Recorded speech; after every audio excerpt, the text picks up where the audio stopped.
Hey, Richard. Yeah, buddy. Have you heard the news? NDC is coming to America. That would be NDC, Minnesota, May 7th to 10th at the St. Paul River Center. That's the one. Go to ndcminnesota.com today and register. And tell them Carl and Richard sent you.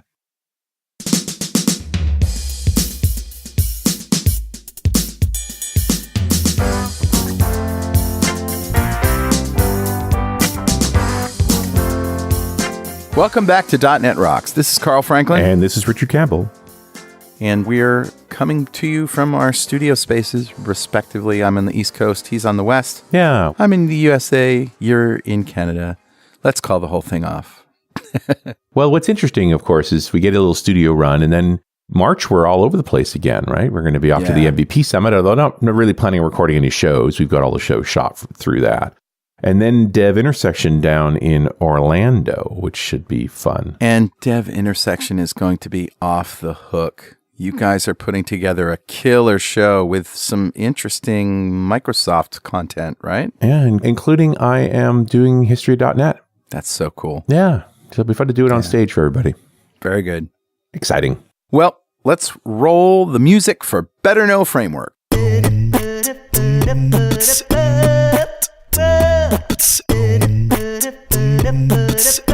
All right, dude, what do you got? This came from AppVNexter Josh Pollard. Oh, yeah? It's called PWA Builder, and it's at preview.pwabuilder.com. Or, of course, this is, 1527, so 1527.pwop.me. It takes data from your site and uses that to generate cross-platform progressive web apps. Wow. You generate a manifest, you make a service worker, and you publish your PWA. It basically turns your website into a progressive web app. Interesting. So build up your website, get it to a certain point, and then run it through this, and it'll sort of show you the bits. It's a cool way to learn. And they have a web interface and a CLI interface. It's very, very cool. Interesting stuff.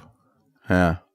And this is just the kind of stuff I expect to see. Once you get standards, tooling follows standards. Yeah, no, I can't argue with you there. Great example of that. Yeah. Cool, dude. Nice find. That's what I got. Who's talking to us? Grabbed a comment off of show 1485, one we did with Mr. Hunter back in October 2017, talking about .NET Core, the standard, and the future, and got a few good comments on the show. This particular one comes from John Watt, who I think was a little bit confused because he said, Scott said the .NET standard was just a standard? When I'm in Visual Studio creating a class library, I have three options: .NET Framework, .NET Core, and .NET Standard. Yeah. So in that context, isn't .NET Standard also an implementation? And I guess it's kind of, in the sense that it does definitely make sure that your project complies with a standard, but it's not necessarily any particular versions. It's just sort of the shared library implementation that can be executed on its own. So you don't have to use either one. So it's just more of a compliance thing, really. Yeah. So in the end, you still have to point to, what .NET standard library you're running against, so Core or Framework or Xamarin for that matter. There are other flavors depending on which standard you end up going with. So John, thank you so much for your comment. A .NET Rocks mug, it's on its way to you. And if you'd like a .NET Rocks mug, write a comment on the website at .NETRocks.com or via any of our social media, because we publish every show to Facebook and Google+. And if you comment there and we read it on the show, we'll send you a mug. And definitely follow us on Twitter. He's at Rich Campbell. I'm at Carl Franklin. Send us a tweet. We pop them like Smith Brothers cough drops. Hey, did you notice every barista looks like a Smith brother these days? What is up with that, man? What's up with that? The Smith brothers were way ahead of their time. Apparently. That's all I'm saying. And that brings us to our guest. Scott Hunter, of course, is the Director of Program Management on the .NET team at Microsoft. His team builds .NET Framework, .NET Core, ASP.NET, Entity Framework, the managed languages, web, and .NET tooling. Just almost everything. Everything that paid for my house. Yeah, right. Yeah, welcome, Scott. Hey, how's it going, guys? Things are good. Great. How are you? Excellent. What's new? Yeah, what you been up to? Been building any things? So we're always up to something, of course. So first off, it'd be fun just kind of start and kind of think about where we've been the last 9 or 10 months. No kidding. Really? We shipped VS 2017 in March of 2017.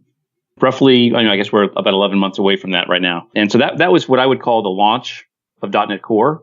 we'd actually shipped .NET Core in June of the previous year, but there was no Visual Studio tooling that was RTM'd at that time for it. So the tooling for .NET Core kind of shipped in March of 2017. One of the cool things for us is I'm kind of excited that as of December, so March to December, we actually have more than 500,000, more than 500,000 .NET Core developers now. Wow. That are using the product on a daily basis. Fantastic. Because a lot of folks are sticking with, what do you call it, framework? Standard? Yeah.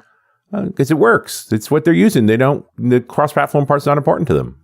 Right. I mean, that's a lot of times, the biggest confusion we'll get from customers is, do I have to move to Core? Right. And the answer is no, you don't have to move to Core. It's really the reasons you might want to move to Core are you want cross-platform capabilities. You want the side-by-side capability of being able to have as many .NET Cores on the machine. Right. And not take over the whole machine. Right.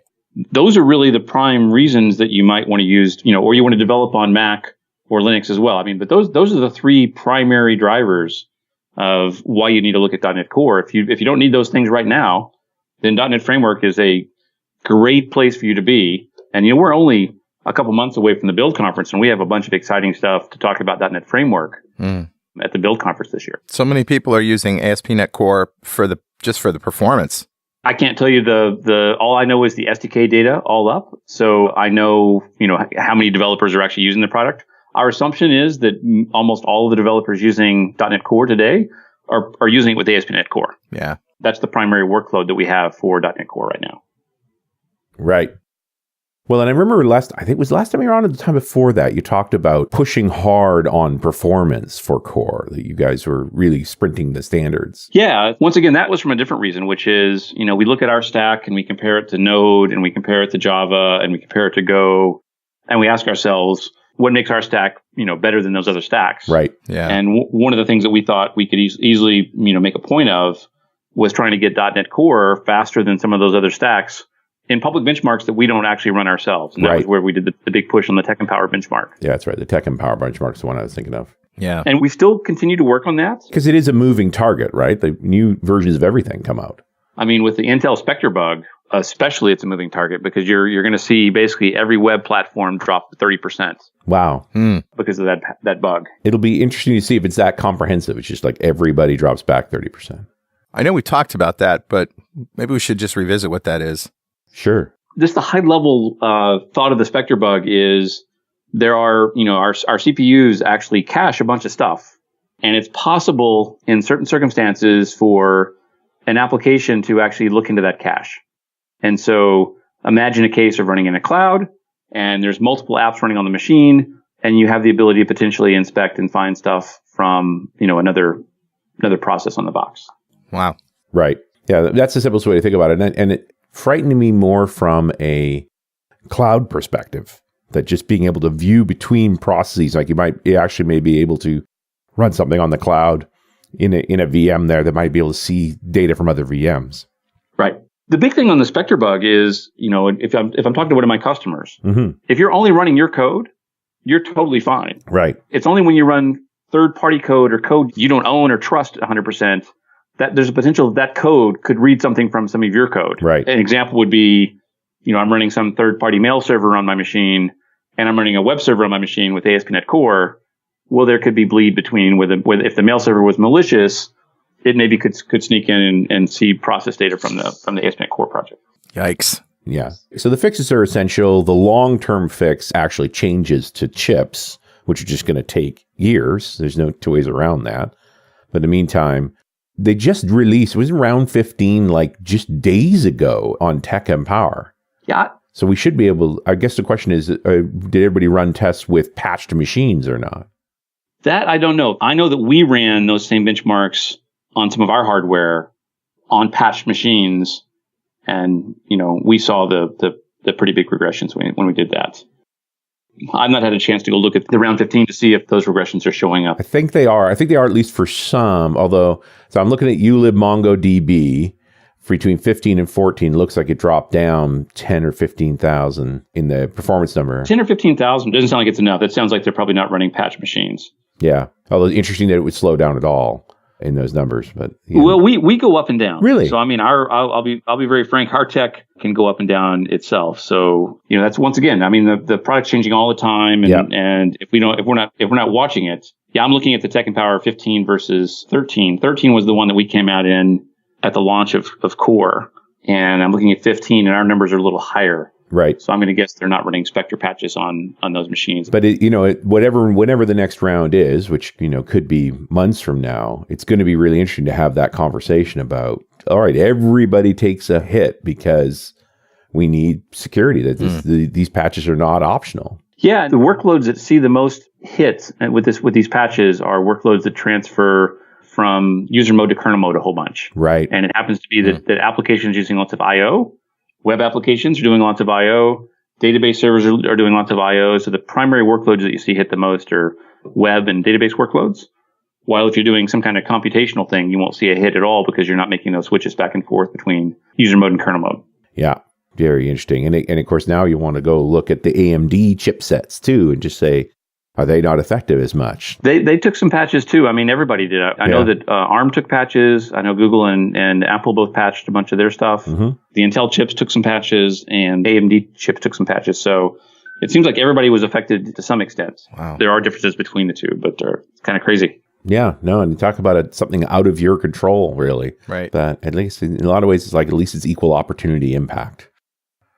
But back to fun stuff, guys. Yeah. We've got over 500,000 .NET Core developers in less than a year, which I think is an amazing number. Yeah, it's great news, man. Fantastic. And I feel like this last fall, like August, when you released .NET 2, Core 2, was really when you sort of hit feature complete. Like this was the version I was looking at going, I think we can move projects now, that I could open something in 4.7.1 or 4.6.1, and then if I didn't have UI stuff, right, the WPF or WinForms or anything, I should be able to just go recompile it. Yeah, that's an amazing thing too. As you said, is the VS tooling shipped in March of 2017, and then August of 2017 we launched .NET Core 2. And one of the big pushes on .NET Core 2 was obviously what we call .NET Standard 2. We brought about 50,000 APIs back to make it easier to move your code between the platforms, and it was amazing. .NET Core 2's adoption was one of the fastest I've ever seen. We shipped around mid-August .NET Core 2. By mid-September to late September, .NET Core 2 had passed .NET Core 1 adoption completely. Wow. So the transition of people moving from 1 to 2 happened in about a 6-week window, and our data at that point shows that everybody's using 2, and 1.0 is on a very fast decline. And since I have such a huge bent on the history of .NET right now, I'm abundantly aware that people hung on to the original 1.1 for a long time before moving to 2, because there was a bunch of breaking changes in 2. Yeah. And it doesn't seem to have happened this time around. Not as much. Didn't we see a similar thing with the framework itself? Like version 1 to 2, there was some changes that affected people, and it really took, 2 is so much better. Let's move there. Maybe I'm not remembering that right. Yeah, actually, 2.0 was a huge step up. In a lot of ways, 1.0 was probably not ready. Yeah. But it was shipped. This is a .NET framework. And then I think you'll look very similar to, .NET Core the same kind of way. The .NET Core 1 that we shipped in June of 2016, that was really almost shipped for early adopters. There was a class of customers that came to us and said, hey, we are doing these new cloud container workloads. We need to be able to support Linux. And so I think the primary people that took the 1.0 bits were people that really had a need. And now 2.0 is more of the general mainstream, ready for everybody kind of release. Right. And so, as you said, it mimics very similarly the 1.1 to 2.0 wave on .NET Framework as well, because 2.0 had a lot more features than 1.1 did in the .NET Framework world. And it had performance boosts. And of course, I've done these interviews now with Jason Zander, where we've talked in detail about the whole SQL CLR and the impact it had on 2.0. And, it's just these crazy details. But I always thought it was interesting that you mirrored what happened in the sort of original framework, where you did a 1 and a 1.1 and then a 2. Was that deliberate, or is it just a natural consequence? That was not deliberate at all. When we shipped 1.0, the original idea was the amount of time we thought we'd actually stay on a major version was going to be about 3 years. That's our support policy is, hey, we think we'll support a 1.0 for about 3 years. And it was funny because, as you said, we had shipped 1.1. And we were already thinking in our minds, hey, we're going to bring 50,000 APIs back, and we're going to make some changing on how the tooling works. And that felt like such a big change that we thought it was worthy of a major version. And also, I think it implies something else as well. I think you tend to find customers kind of wait for that first major version, and sometimes themselves just as a sign that the technology is kind of maturing a little bit.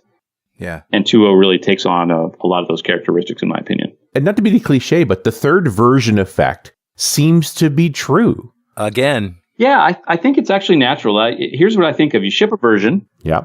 And then you quickly react and patch the stuff that you saw that was immediately wrong with that version.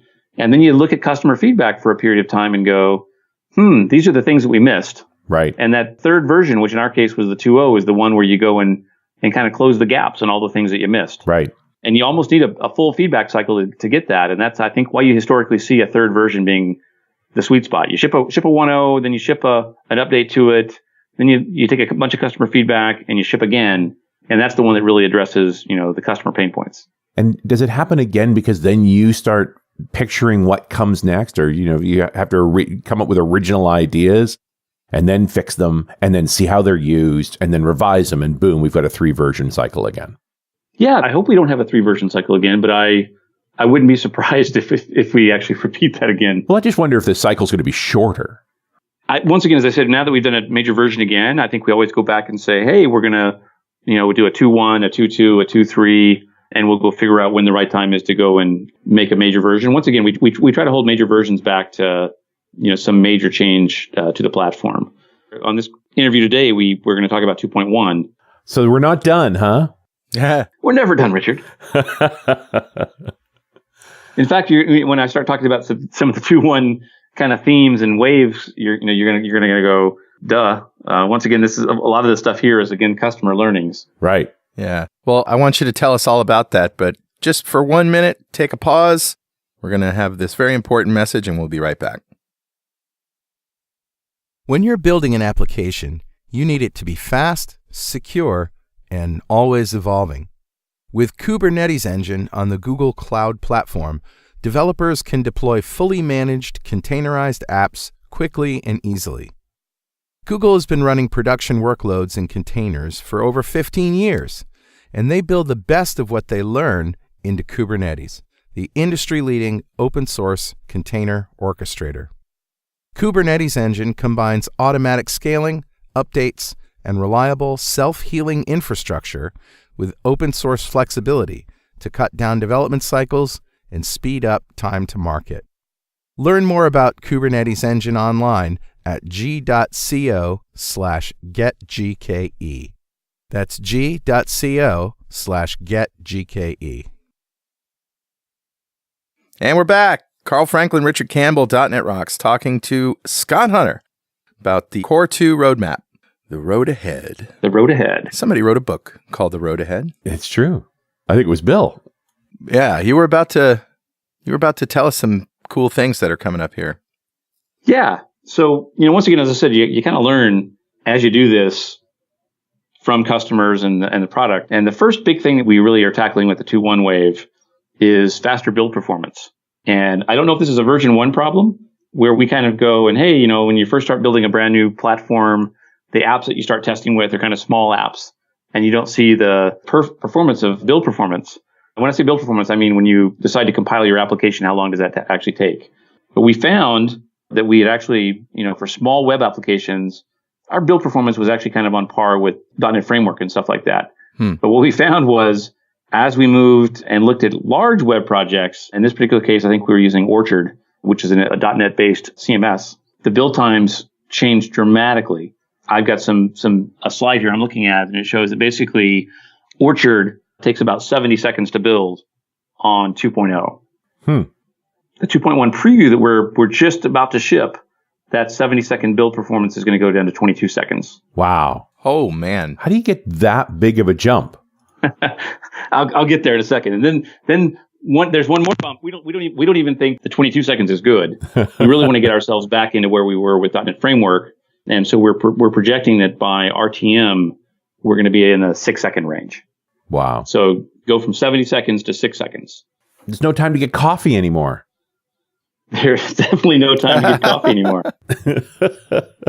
And there shouldn't be. .NET should not require you to get coffee. That's right. That's faster than that. Yeah. A lot of it's just crazy optimizations. You find that in our build process, in many cases, we're computing the same stuff over and over and over again.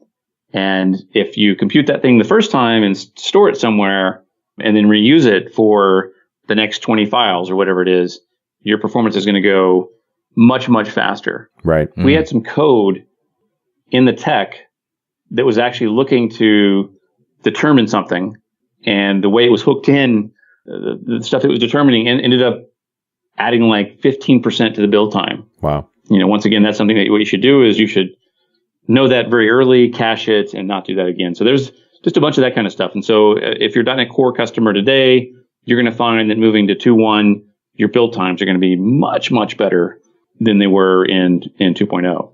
Another big part of the wave is we're going to continue to close the gaps on ASP.NET Core and EF Core, which is, as we ship the 2.0, there's still a couple of major features that we're missing in ASP.NET Core. A big one is SignalR. That's going to come back in the 2.1 wave. Yes. I'm a huge SignalR fan.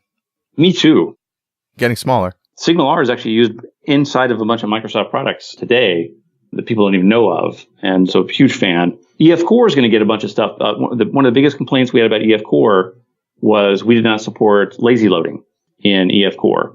And that was probably the biggest piece of feedback we got on EF Core was, hey, I'm an EF fan. I'm moving to EF Core. Where's my lazy loading? And so we almost didn't we didn't bring it in original EF Core because it scares us. Lazy loading is something where you can start referencing stuff. And then as you start referencing stuff, we actually run the queries behind the scenes to go get the data. And sometimes that scares us because as a customer, are you aware that as you do a ... that you're actually running more queries on the database server? Right. So it's a great feature for usability, but we kind of like sandbagged it in EF Core 1 and 2, just seeing, what do customers want? And by huge demand, they wanted that. And so we bringing that back. Another big thing that we're doing is continue to work in performance. And I'll talk about some of the cool performance things in a second. A lot of customers might have used things like if you've ever used Node, Node has a cool feature where you can actually install something and do a -G, which makes it global. And a lot of folks use Node to install like command line tools and stuff because of this. We're bringing something like that to .NET Core as well. Let me just rumble through a couple things real quick. Okay, go ahead. Big things that we have in Core itself, not ASP.NET, but in Core itself is we have something called Span of T. And Span is something we did for kind of ourselves as well. It's an optimization. Let's say you have an array in .NET. Great example, our web server. Our web server, the pile of headers comes in, and the first thing we do is we go and grab chunks of that header, that buffer that came in, and break it up into a bunch of pieces to become all the pieces that make up your header. Mm-hmm. We'll parse that, turn it into strings and stuff like that. Well, Span of T lets you actually slice up an array, but when you slice it up, we don't make a copy of it anymore. You're actually looking at a piece of the actual array. Wow. So instead, today .NET basically copies something every time you do something there. In this case, we can actually have it not do that copy. So that's basically just using a piece of the memory from the original buffer. Now, is that a performance benefit? Just when you get stuff that's big and it takes time to copy it around? No, well, the performance benefit, Richard, is, as I was saying earlier, the first thing we do is, this pile of bytes comes in that's the header, and the first thing we do is cut it up and turn it into a bunch of other objects. Yes. So if 30K of header comes in, we then make 30K of other stuff. Right. And you end up with 60K of stuff. Yep.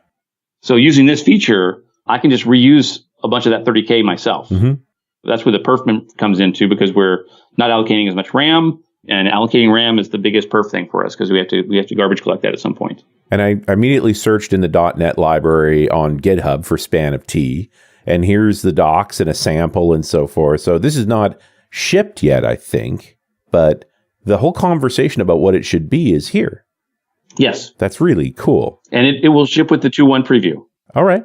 And we're using it inside of Kestrel, the web server, already. So that's one of the big things that drove Span was we had a bunch of unsaved code inside of Kestrel that was kind of doing this by itself. We were using other features of .NET to basically reuse memory. And so we said, hey, let's quit doing that. And let's create a feature that lets the framework do that for us in a safe way. Right. And so Span of T is going to live in the framework. Yes. It's not necessarily web specific or anything else. Your example was web specific, but it's just Yeah, but it's a .NET Core feature, not a ASP.NET Core feature. It's actually a .NET Core feature. right. Very cool. And it's also interesting. Just you mentioned something like that. I go searching for it. There it is, right there. Like you guys have to build all this stuff in public now, right? Yep. I mean, every new feature, all of this it's in GitHub. It is all in GitHub. You just have to go looking for it until you said its name, so that I had something to search for. I don't know that I could have found this. It's in CoreFX Lab/docs/backs. Yeah. It's Right. down there. It's on GitHub. You'll find it. Hey, Richard, Yeah, buddy. guess what time it is now? It must be that happy time again. Yes, sir. It's time to put 2 and 2 together and come up with 22. Oh, wait, I wrote that joke in JavaScript. Sorry. That's a good one. Well, sometimes I hit him out of the park. There you go. Not today. Okay. It's actually time to give away a DXperience subscription from our friends at DevExpress to one lucky member of the .NET Rocks fan club. Become a UI superhero with DevExpress UI controls and libraries, and deliver elegant .NET solutions that address customer needs today, and leverage your existing knowledge to build next-generation touch-enabled solutions for tomorrow.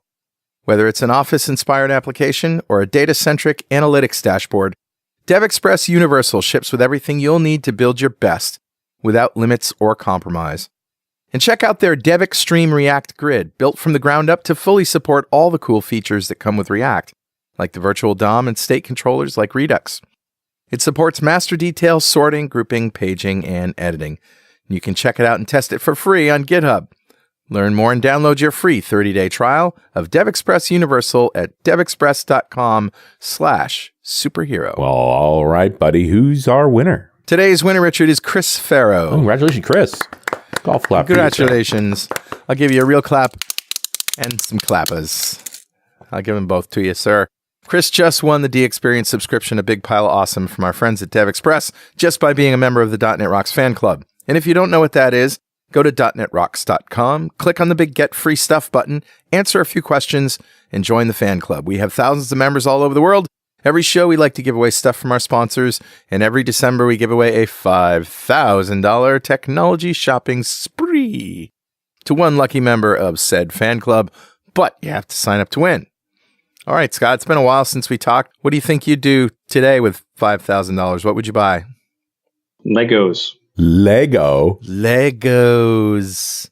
Now, you did say Legos, not Egos, right? Because that'd be a lot of waffles, just saying. I said Legos, yes. We just came off the winter holiday, and over the winter holiday, I always build a bunch of Lego kits. That's one of my passions. Awesome. I just did the Lego Saturn V. The what? So there's a Lego version of the Saturn V rocket Oh, right. from the moon launches. Oh, wow. How big is it? It is it's about 2,000 pieces. And when you stand it up, it's probably 2 or 3 feet tall. Wow. Wow, nice. Get some detail in there. Wasn't this Christmas they came out with a new Millennium Falcon that's like 7,000 pieces? It was like the biggest beast you've ever seen. They did, yes.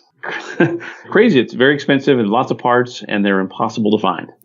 They're all sold out everywhere. They're all sold out everywhere. The Saturn V, it took me about 4.5 months to find the Saturn V. Wow.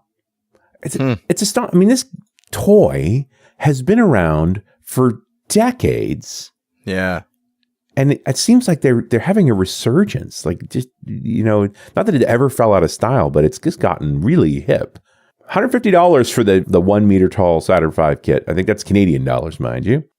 Yeah, it's like $250 US as well. If you can find one, because they're just sold out everywhere. They are hard to get. Wow. And yeah, I've heard that giant Falcon was just insanely hard to find. Yeah, me too. We actually have in Microsoft, we have an alias, a Lego alias. And when they came into stores, people would actually say it was in stock on the alias. It's like, hey, 20 came into this store. Wow. And they were typically gone in 30 minutes. $800. Whoa. $800 It's crazy. for plastic bits. And it's 7,500 pieces. That is hours and hours of frustration. But you know what? Legos, when we were kids, was just basic blocks, right? Yeah. There weren't these kits that have special pieces that there's a particular way to put together a Saturn V rocket, and you need special pieces to do that. Yeah. So I think these kits have been even more popular than just the blocks were when we were kids. Yeah, they're crazy. I did look it up. They're $120 in the US is what the Saturn V. For the Saturn V, yeah. So for $5,000, you can get a lot of rockets. I can get a Millennium Falcon, a bunch of rockets. There's whole cities. You could get a scale model. Yeah. Saturn V is amazing. I would highly recommend it to any nerd out there that likes rockets and stuff like that. The real question is, do they have a Falcon Heavy? They don't have any Falcons yet. I think I've heard rumors that a Falcon is coming, though. I hope so, yeah. A Falcon Heavy would be awesome. We were supposed to go, my friend. Life got too complicated. I just wrote a long response to someone on one of our Geek Out shows about why is everyone so excited about Falcon Heavy when it was not as powerful as Saturn V. It seems to have penetrated the 21st century gestalt in a way that nothing else has. It was amazing reading how people were moved by it. I mean, here at Microsoft, the world stopped for 20 minutes when that thing launched. Yeah. Everybody was watching it. And we watched Starman for hours. I mean, I left it on my screen. It had real estate the whole day. Nobody will ever forget those two boosters landing simultaneously, in Florida. That was just the craziest thing. I was really impressed with the Tesla. Yep. I didn't think that was real at first. Yeah. Elon had that great line. He said, CGI would have made that look way better. Reality is nowhere near as good looking. I thought it was pretty darn good. When the music hit, it was amazing. What a thing. Oh my goodness. $5,000 for the Lego, man. You'd be buried. You got to allocate like $1,000 of that to shelving and boxes just to contain it all. Oh, we're killing our listeners here. They want to get back to hear what's coming up in Core Land. Yeah, let's get back to that. So we just talked about SPAN. Other big stuff we have is we have a Tensor T-Type coming as well. Interesting. And this is, as we see things like ML and AI start to become bigger in the industry, what we find today is that in the .NET world, there's a variety of third-party .NET libraries out there, and there's some internal ones at Microsoft, and they all have some of the base ML types that they implement themselves. And once again, we kind of envision the BCL as being something where, hey, the common types are here, and they're shared across all the frameworks. And so our goal here is to move some of the common types that you might be using in AI and ML into our frameworks. And then hopefully we'll have all the AI and ML frameworks that sit on top of .NET, use those, and it'll give you better interop between those frameworks. Mm-hmm. Another big thing we have coming is we shipped the preview of it already in the November timeframe. We have something called the Windows Compatibility Pack. And what this is primarily pieces of .NET framework that we did not put into .NET Core because they're not cross-platform components. Oh. But some people are going to run their .NET Core projects on Windows machines. Yeah. And so why shouldn't we make those available? And so my favorite ones that kind of come as part of this wave is System Drawing comes here. A lot of folks in the web world use System Drawing to resize images and to put watermarks and stuff on images. Mm-hmm. Another big one that we had lots of requests for was directory services. This lets you talk to things like Active Directory. Right. Yep. And so both of those two things and many, many more are coming in a NuGet package that you can basically just add to your .NET Core project, and you can take advantage of those APIs. That's sweet. That's probably a whole show we could just do on the compatibility pack. Yep. You could easily do a whole show on that. Yeah. Emo would be the right person on my team to talk to about that. That's been his baby. I found his document, oddly enough, on GitHub. For the Windows Compatibility Pack. I'm going to include all these as show links so people can see, how we're looking at all of these things. It's just really fascinating to see this. Two other ones I'll do quickly on Core before we move on to like the CLI, and then we'll move on to ASP.NET and EF. We have rewritten the sockets that we have inside of .NET Core. They've been based on libuv historically as part of the Kestrel. ASP.NET Kestrel is based on this. And we have some new high-performance WebSockets or network sockets that we built our stack on. So you're going to see performance improvements based on that in the Kestrel case. And then we find that we've done a lot of work on performance of Kestrel to make your web apps really fast. But the reality is all your web apps or any of your apps probably make a network call, an HTTP client call to some API or something like that. Especially in the microservice world, you're going to be calling a bunch of APIs.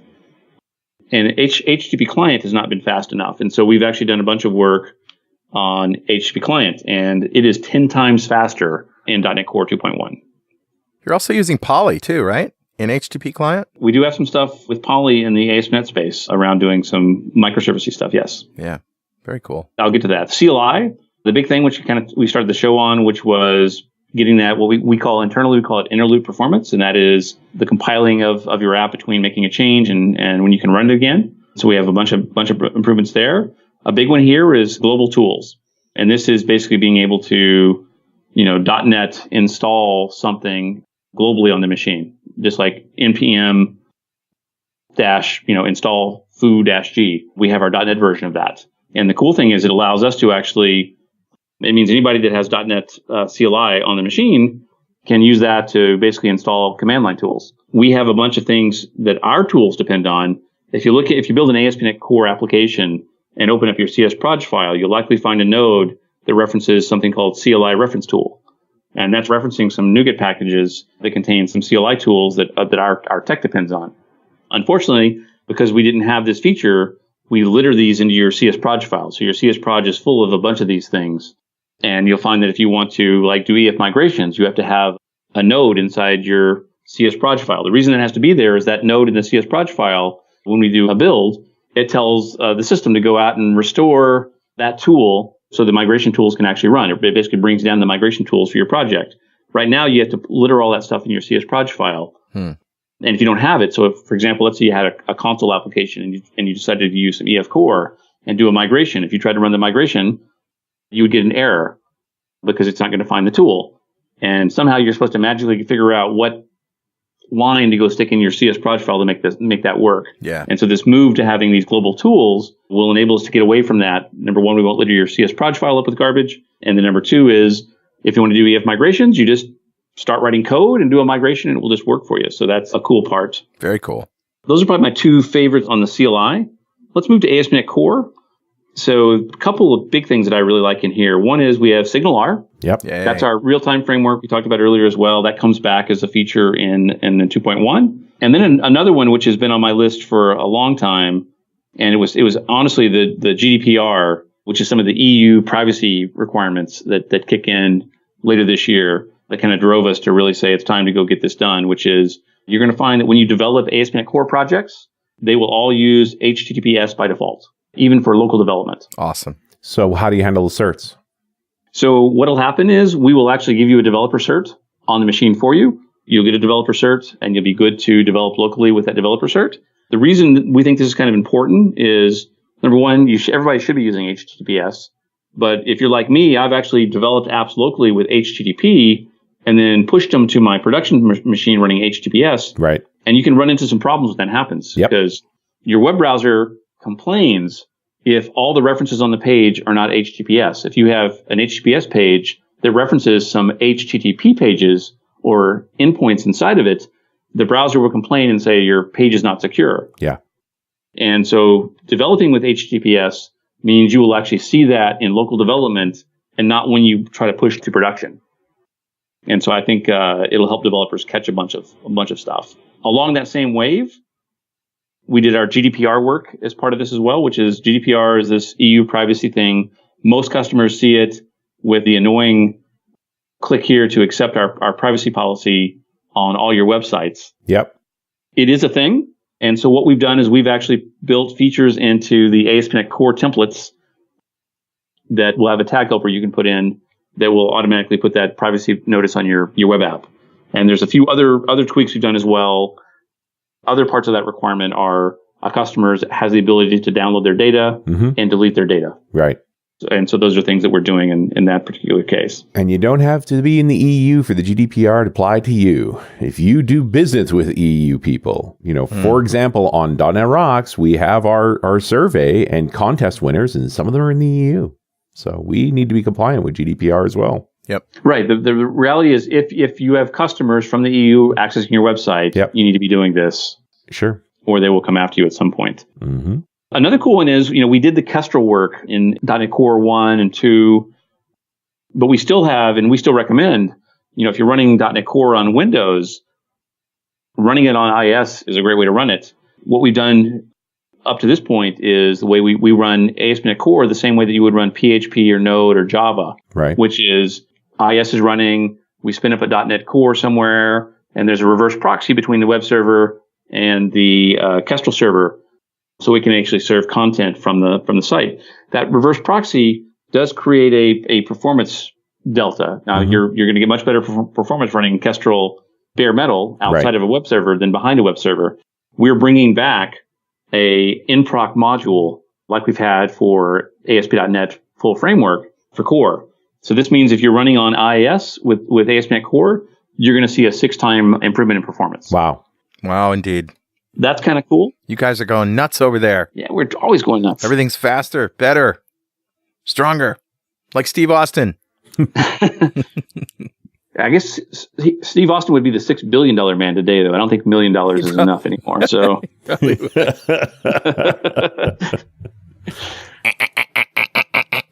if you find an excuse to watch one of those old shows, it will make you sad. Your memories of it are so much better than what it was. They are. You are so right. I feel the same way about Kentucky Fried Chicken too. My memory of eating it as a kid is way better than what it actually tastes like. All right, so the epitome of this bad acting that we thought was awesome, Space 1999. Oh my God. I loved that show as a kid. I loved it as a kid. It's so bad. It's so bad. I loved it as a kid. I cannot make it more than 10 minutes before I just have to turn it off because it's just like it's offensive now. You are ruining good memories when you go back and look at that stuff again. Just leave it alone. Enjoy the memory. It's way better. Director must have been on acid because it was just really bad. Weird. Bad. All right, anyway. What the heck were we talking about? Oh, yes, .NET Core. Faster, better. A couple other things in ASP.NET Core is we have build time Razor. So you can actually now compile Razor pages and views as part of your build. Okay. Which will give you much better startup times. This is something that I think people have been asking us for in the MVC space for forever. We have the ability to put Razor pages and views into libraries. So you can now share UI in the MVC space. With ASP.NET Web Forms, it was always easy to share UI. You could make controls and stuff like that and share them around, but we've never had a great way of doing that in the MVC world. And with UI as a library, you'll be able to do that. We actually wrote this feature ourselves because one of the things that we want people to be able to do is we have a bunch of authentication options for ASP.NET Core today. You can either have like Windows Auth, or you can have Azure Active Directory Auth, or you can have what we call, we have another version of that auth where you can actually have a database and we'll give you the login pages and hookups for OpenID and stuff like that. The problem with those is you got to make that decision when you first build the application because each of those features comes with a whole pile of pages to support them. Right. And we're using UI as a library ourselves, so you can basically add authentication to an application after the fact. I don't know if we'll ship that feature in the 2.1 wave, but the UI as a library is the steps of us moving it where you can take the UI for the authentication and just pop it in without having to go and create, piles of folders and stuff like that in everybody's default template. We took a project written in Microsoft. Henrik Freiss Nelson, who used to be on our team, he built a awesome webhook package for doing webhooks. This is, hey, I want to host a webhook so somebody can call me, or I want to call some popular webhooks. And we're building that. We're taking that NuGet library he had, and we're building it directly into ASP.NET Core. Nice. I've got one final thing I want to talk about ASP.NET Core, which is we have something called HTTP Client Factory. And this is a super cool feature. This gives you HTTP client as a service. And what I mean by that is typically if you're going to write some HTTP client code, you need some policies to go with that. And, for example, one example of a policy would be, hey, I want to retry 3 times if my connection fails the first time. Every time today, you probably what you do today is you actually write that retry logic right in your code. Right. And so we're going to let you have a bunch of things like caching, retry logic, timeouts, circuit breakers can all be put into this HTTP client factory. You configure the policies how you want them. Then you ask the factory to give you one of these things, and you can reuse that around your code. So that's a huge feature that we're as we're thinking about microservices. Yeah. And what are the common pitfalls and pain points that customers see when they do this kind of stuff? Awesome. And that's what we were talking about before with Poly. That's poly.net Yes. you're using there. Yeah. Great stuff. So that was ASP.NET Core. Let's run on to EF real quick, and I'll talk about 2 EF things just to close out. The biggest one, as I said at the beginning of the show, is huge pile of customers been asking us for lazy loading. Lazy loading is coming back, which I think customers will really, really like. Mm-hmm. Yeah. Another one that I'm really excited about, and this is going to be something that'll be kind of more of preview mode in the 2.1 wave. And this is something that we asked our MVPs many years ago. We were asking, hey, relational databases are great, and EF is primarily been designed around relational databases, but what are people's thoughts about using EF with non-relational databases, things like Mongo, Right. Azure Table Storage, and stuff like that? And we thought people were going to say, no, we don't really want that. But the answer was quite different, which is, hey, there's a bunch of libraries for accessing Mongo and stuff like that. And they're all slightly different. We love being able to have one consistent interface for our database code, whether it's relational or non-relational. And so we will ship a preview in the 2.1 wave of support, our first support for non-relational databases. And we'll have a provider for Azure Cosmos DB. Interesting. Nice. And Cosmos has a good Mongo API as well. Yeah, Cosmos underneath the covers can do Mongo. And so it'll use the same EF programming model to talk to these non-relational databases. As I said, we were kind of taken aback when people said that's what they wanted. But I think it's going to be pretty exciting. If you ever use the Azure Cosmos SDK, it's not very good. I'm just being frank. It's painful to use. And I think you're going to really enjoy being able to get the benefits of using a Cosmos DB with a much easier programming model from EF Core. Right. Isn't this what Link was supposed to be for anyway? It was. And you'll be able to do Link for this. I mean, Link itself was meant to be a technology for writing queries. Those queries do not necessarily have to be against a relational database. I mean, we've seen people use Link all over the place in their code and stuff like that. And Link to SQL and EF were just implementations of Link that talk to relational databases. Mm-hmm, mm-hmm. Yeah, so it's just sort of putting it all under the same hood so people who are familiar with the EF programming model are just going to be able to get to any kind of data store. Yep. That's goodness. Support for system transactions comes in the EF Core 2.1 wave as well. Really? Wow. That'll make a bunch of folks happy.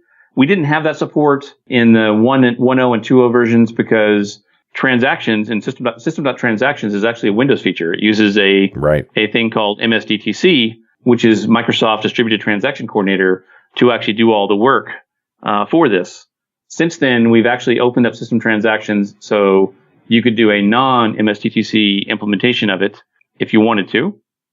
And then we put the hooks into EF so EF can use that, which means pretty much by default, you'd want to use system transaction. If you're on Windows, you just implement more code to get something to work on Linux. Yeah. But that'll be something that I hope we'll see in the future as well. Yeah, because it's going to need to be transaction coordinators for any of the platforms that are supported then, right? Yep, you're going to correct. You're going to need it over in OS X land too. Exactly. But we've opened up the hooks in system transactions so you can actually start doing these types of things. But it's just an interesting idea about building a third-party transactional coordinator, period. Yes.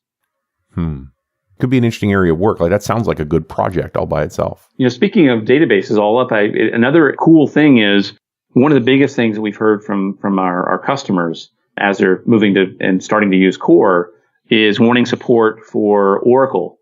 The Oracle database with .NET Core. Oh, yeah. And just like in the last week, Oracle has released the first preview of their Oracle provider for .NET Core.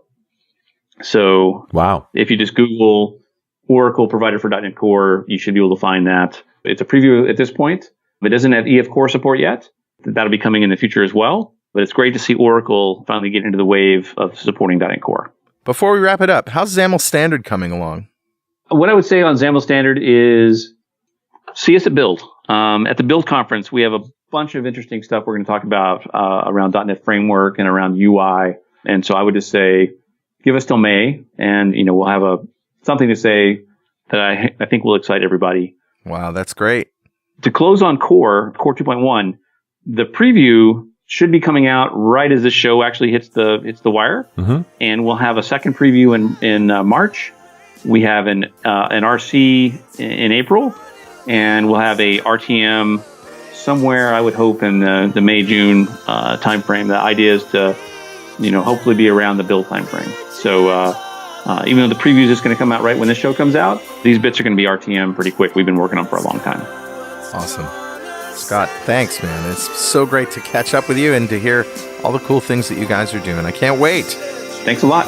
All right. We'll see you next time on .NET Rocks.